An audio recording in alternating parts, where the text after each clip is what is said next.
Video को like करके आगे शेयर जरूर कर देना। इश्क वालों ने ये किया, इश्क वालों ने इतनी बड़ी कुर्बानी दी, लेकिन आज हम आशिक रसूल कहलाकर वो सारे काम कर रहे हैं जिससे मेरे आका के दिल को तकलीफ पहुंचे। खुदा के लिए एक दिन मौत है, रूह का रिश्ता जिस्म से टूट जाएगा, कब्रों में जाना है, हुजूर को मुंह दिखाना है। आका को क्या मुंह दिखाओगे? जवानी हमेशा नहीं रहेगी, जिंदगानी हमेशा नहीं रहेगी, जवानी की ताकतें हमेशा नहीं रहेगी, दौलत हमेशा नहीं रहेगी, जिंदगी हमेशा नहीं रहेगी। एक दिन बेकसी और बेबसी के आलम में कब्र में जाओगे, हुजूर काम आएंगे। उनको मुंह दिखाने के लिए कम से कम कुछ तो तैयारी कर लो। बस आज यही कहना चाहता, सिद्क दिल से तौबा करके अपने आका को राजी कर लो, अपने आका को मना लो। मेरे आका इतने करीम है, इतने करीम है, इतने करीम है, आशिकों से नाराज भी होते हैं, मुंह भी फेरते हैं, लेकिन साथ ही साथ चुपके चुपके आशिकों को पता भी ना चले उनके लिए सिफारिश भी करते हैं। मौला इसको माफ कर दे, इसको माफ कर दे, इसको माफ कर दे।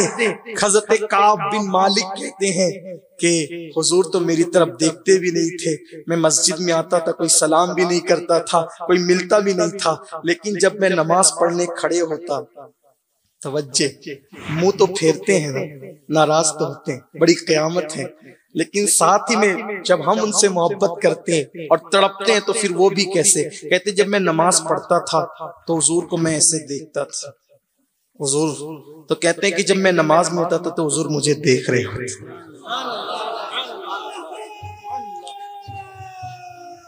कितनी मोहब्बत है ना उम्मत से। मुंह फेर लिया, बजाहिर एक फरमान पे अमल नहीं किया, मुंह फेर लिया, बाइकाट का ऐलान भी कर दिया, सबने मुझे बाइकाट कर दिया। लेकिन जब मैं हुजूर और जब मैं नमाज पढ़ने खड़ा होता तो हुजूर के करीब ही खड़ा होता ताकि मैं हुजूर को देख लूं। तो मैं कंखियों से देखता, नमाज में देखता, नमाज में देखता, नमाज में देखता। काश नमाज में नबी का ख्याल आने पे पाबंदी लगाने वाले जरा मसलके सहाबा पर भी तवज्जो करते। मैं नमाज में हुजूर को देखता, आप हमारे ख्यालों पे पाबंदी लगा रहे हो। अरे जिन्होंने देखने वाले दौर में पैदा हुए थे उन्होंने नमाज में देखा, हम देख तो नहीं सकते, कम से कम ख्यालात वाले मामले में तो पाबंदी न लगाओ। ये एक अलग मसला है कि नमाज में ख्याल किसका होना चाहिए नहीं होना चाहिए, एक अलग मसला है, लेकिन पाबंदी तो न लगाओ। कौम को इतना भी तो, अरे नादान, तुमने नबी के ख्याल पे पाबंदियों पे फतवे लगाए। कभी ये कहा कि नमाज में फिल्म के हीरो का ख्याल नहीं आना चाहिए, कभी नमाज में गानों के अशार का ख्याल नहीं आना चाहिए, कभी नमाज के अंदर जो है माअज़ल्लाह गुनाह का ख्याल नहीं आना चाहिए। सोचो तो सही, तुम कहाँ की बात करते हो। ये कौम मोहब्बत करती है, इनको मोहब्बत कर लेने दो, जैसे कर रही है कर लेने दो, इसलिए कि मोहब्बत ही राह निजात है। अल्लाह अकबर। तो काब कहते हैं मैं देखता रहता लेकिन हुजूर मुझे देखते, और जब मैं हुजूर को नमाज से फारिग होकर देखता तो हुजूर चेहरा फेर लेते थे, मैं फिर बुझ जाता था। अब कुछ दिन ऐसे आए कि मैंने मस्जिद भी आना छोड़ दिया, मैंने मस्जिद भी आना, मैं मस्जिद नहीं आता था, मैं घर में कैद हो गया, मैं घर से बाहर नहीं निकलता था। हाय क्या हो गया है क्या। लेकिन अब सोचो, जब काब के सोशल बाइकाट की रिपोर्ट, काब के सोशल बाइकाट की रिपोर्ट यमन के या शाम के बादशाह को पता चला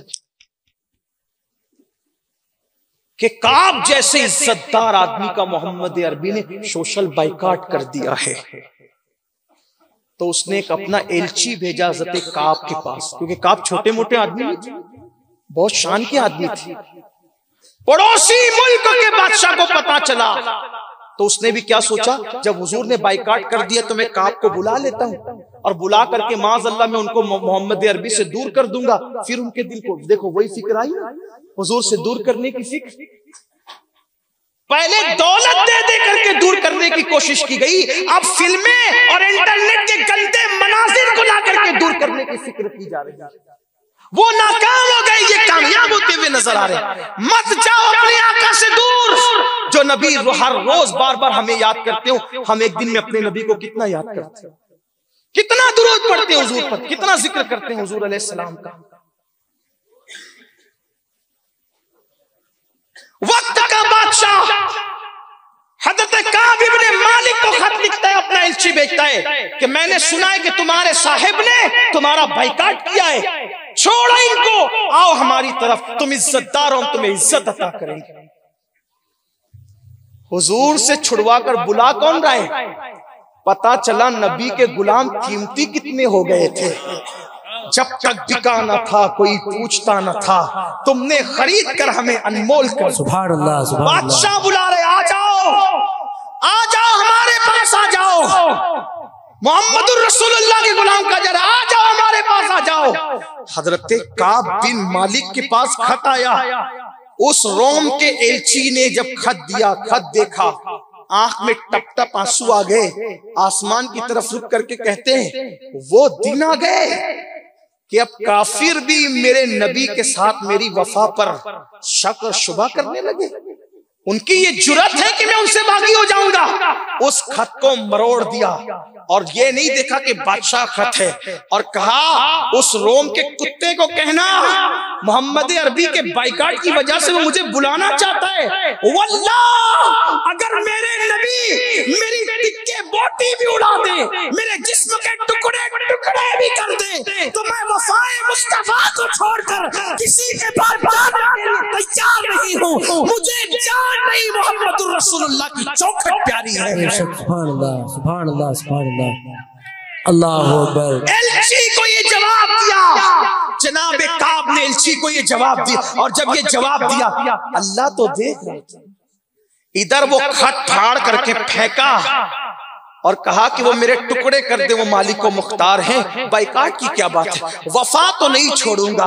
इधर वो खत फेंका, एलची वापस गया, उधर जिब्रील आए। सुभान अल्लाह। तबूक में न जाने का जिक्र हदीस में है, तबूक में न जाने का जिक्र हदीस में है, फनबान पर अमल न करने का जिक्र हदीस में है, लेकिन उनकी तौबा का जिक्र कुरान में है। सुभान अल्लाह। वफा वालों की शान तो देखो, हदीस कोई पढ़ेगा कोई छोड़ेगा, लेकिन कुरान तो कभी छोड़ा नहीं जाएगा ना, उसे तो बराबर तिलावत। इधर जिब्रील आए और कहा कि या रसूल अल्लाह, काब और उसके साथियों को की तौबा अल्लाह ने कबूल फरमा ली है, आप भी उनको बुलाएं और कह दे कि अल्लाह ने उनको माफ कर दिया है। काब कहते हैं उस दिन मुझसे ज्यादा खुशी मेरे नबी को थी कि अल्लाह ने मुझे माफ कर दिया है। अल्लाह अकबर। मस्जिद नबवी के अंदर ये माहौल था, आका पर वही के आसार जाहिर थे, सरकार खुश थे, चेहरा टमटमा रहा था, और आका ने फरमाया, लोगों कुरान में मेरे काब की मग़फ़िरत के लिए आयत आई है, उसकी तौबा की कबूलियत का परवाना आया है। कहते हैं वहां से मेरे दोस्त भागे और भागकर मेरे घर की तरफ आए। मैं अपने घर की छत पे बैठा हुआ था, मायूस उस वक्त के क्या करूं क्या नहीं करूं। किसी ने कहा काब मुबारक हो, तेरी तौबा कबूल हो गई। अल्लाह के रसूल ने बशारत दी कि कुरान में आयत आ गई। फरमाते मुझे सीढ़ी से उतरने का भी शऊर नहीं रहा, मैं जहां था मैंने वहीं से छलांग लगा दी और दौड़ता हुआ मुस्तफा जाने रहमत की बारगाह में आ गया। बात यही है, जो वफा करते हैं उनको ये मकाम मिला करते हैं। हमने वफा छोड़ा है, और अल्लाह से दुआ है अल्लाह मेरी कौम को अपने नबी से वफा की तौफीक अता करे, बुलंदी मिलेगी, दर्जात मिलेंगे। अल्लाह सबसे पहले मुझे आप सबको तौफीक दे। मेरी गुजारिश है कि माशाअल्लाह आपके कानपुर में सुन्नी दावत इस्लामी बरसों से काम कर रही है, एक तवील अरसे से काम कर रही है। आप सुन्नी दावत इस्लामी से जुड़े, तहरीक सुन्नी दावत इस्लामी के रुकन बने, इसलिए कि सुन्नी दावत इस्लामी का मकसद न रियासत है, न सियासत है, न ओट है, न नोट है। हमारा एक ही मकसद है, भटके हुए आहू को फिर सुए हरम ले चल। हम आका के गुलामों को मदीने की सरकार की तरफ ले जाना चाहते हैं। आओ हमारे साथी बन जाओ, तौबा करो और अहद करो, न गुनाह करेंगे न गुनाह करने देंगे। अल्लाह सबको तौफीक दे। गुफ्तगू के दरमियान कोई गलती अल्लाह माफ फरमाए। अस्तगफिरुल्लाह रब्बी मिन कुल्ली ज़ंबि व